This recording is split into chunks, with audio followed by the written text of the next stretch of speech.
Hello everyone, welcome to SwitchUp as we once again have a look at some of the games coming out for the Switch in this upcoming week. In terms of dates, we'll be going from the 12th of November up until the 18th, but I must say that owing to the fact that I'm having some serious work done in my house this week, I've had to record this much earlier in the week than I normally would, just because it's the only time I had, so I've had to do this before the Indie World Direct that happened on Wednesday as you're watching this. So if anything big was announced there, obviously it won't be in this video, but I will put those games at the start of next week's video if they are worth mentioning. Apologies for that, it's just the way it is, there's no way I could have got the video made otherwise. So what's coming out for the Switch this week? Well, let's find out.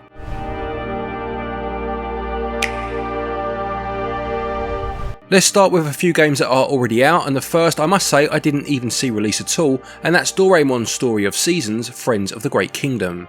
This is a new mashup between the popular farm life sim series Story of Seasons and the well-loved Japanese character Doraemon, and once again you'll be growing crops and raising animals with Doraemon's secret gadgets there to help.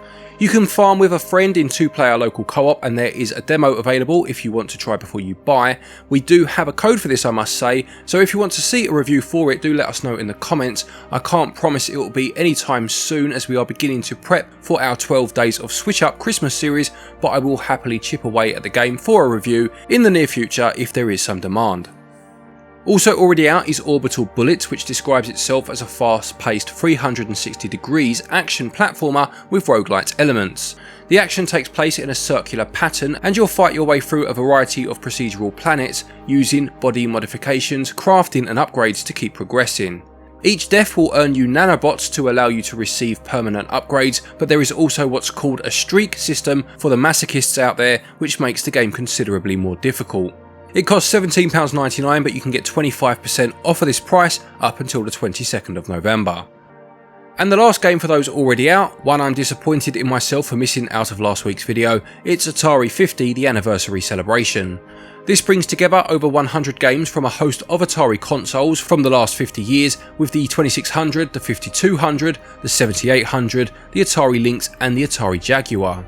There are interactive timelines and over 60 minutes of interviews and documentary footage, and 6 new games, one of which is the 4th instalment in the Sword Quest series Airworld. This sounds like a great collection, not just for the games but for the scope of the consoles it covers and the amount of love that appears to have gone into the bonus features. I'll be grabbing this one at some point, although I'll be getting it physically. Let's move on to the games coming out this week, and the first is a cheap and potentially cheerful one called the Bounty Huntress. This is a Metroidvania where you play as a bounty huntress called Rhea on a quest to save the kidnapped citizens of the city. There are skills and weapons to unlock, a variety of monsters to defeat and side quests to undertake in the 7 different areas of the castle. It has a nice looking art style, the animation in the trailer certainly looks fluid enough, so it might be worth a go at just £4.99, and it releases on the 14th.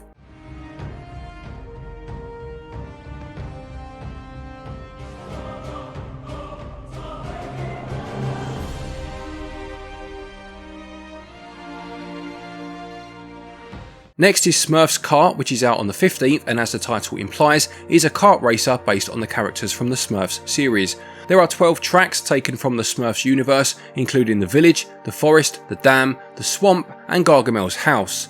There are also 12 playable characters, each with its own kart and special item, and 4-player local split-screen multiplayer. There's a time challenge mode with online rankings and bonuses to unlock through victory as you go. I like the Smurfs, and I can find a modicum of enjoyment in practically any licensed game based on something that I am fond of, but at £44.99 this one really is putting itself at a serious disadvantage, as there are so many cheaper karting options, or of course Mario Kart 8 for just a £5 or more. Die-hard Smurf fans, you may want to put the 15th of November in your diary though, we'll see what it's like next week. Boost areas to enter a state of dimensional boost! Just perfect to win the race, right?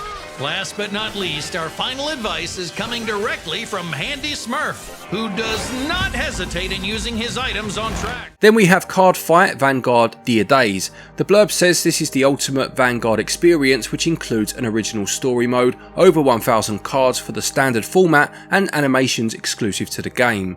You can play solo or online in ranked fight mode, and there is a tutorial for those new to the series. I must say this is a series I know absolutely nothing about, so if you have played it in any form and would like to let others know what it's all about, please do feel free to do so in the comment section.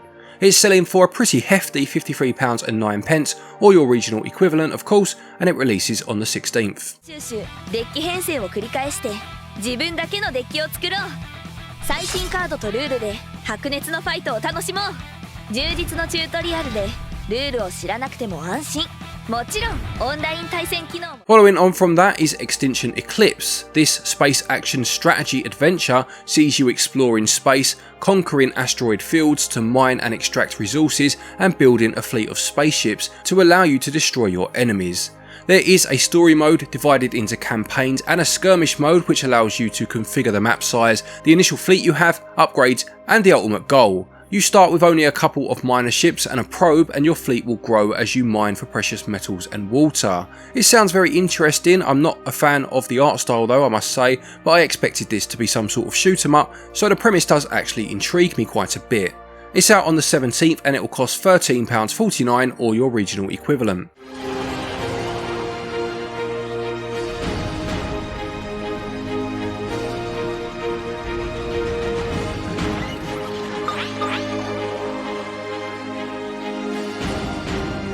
The penultimate game for the week is called Succubus with Guns and is a third-person shooter, seeing you make your way through campaigns, collecting new weapons and ammo and taking down hordes of the undead. You'll jump through portals to other worlds, taking down the waves of zombies in your way, and the game has 20% off of its usual price of £8.99 up until its launch day, which is on the 18th of November.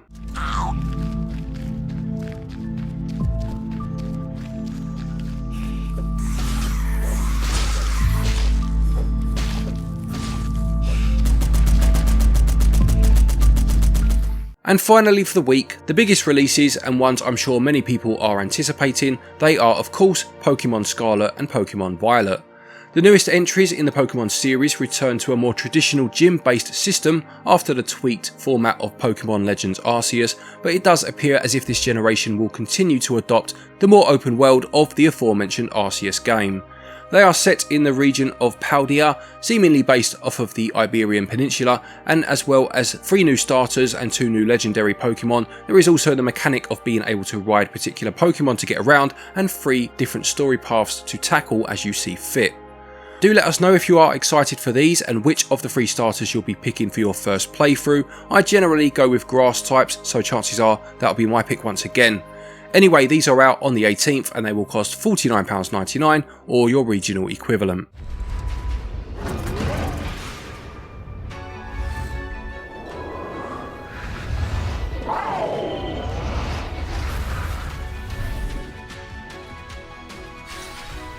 So there you have it, another week of Nintendo Switch releases. Not a huge list this week. Chances are that Indie Direct did reveal a few more games that would have been in this video otherwise, but as I said, apologies, it was a case of make it early this week or not be able to make it at all. Don't forget, if you are looking for eShop credit to pick up these games or any others for that matter, you can use our website and get your eShop cards there. If you are in the US or EU regions, you can get yourself 10% off of that order using the code SwitchUp, and there's also a link down there to Play Asia if you want to get yourself any imports. Again, use the link, use the code, and you can get yourself 5% off of an order from there. A quick thank you to our patrons as always for your continued support, and our new channel members, very much appreciated. I can't stress that enough. And a big thank you of course to each and every one of you for watching our videos. Take care, and until next time, happy gaming.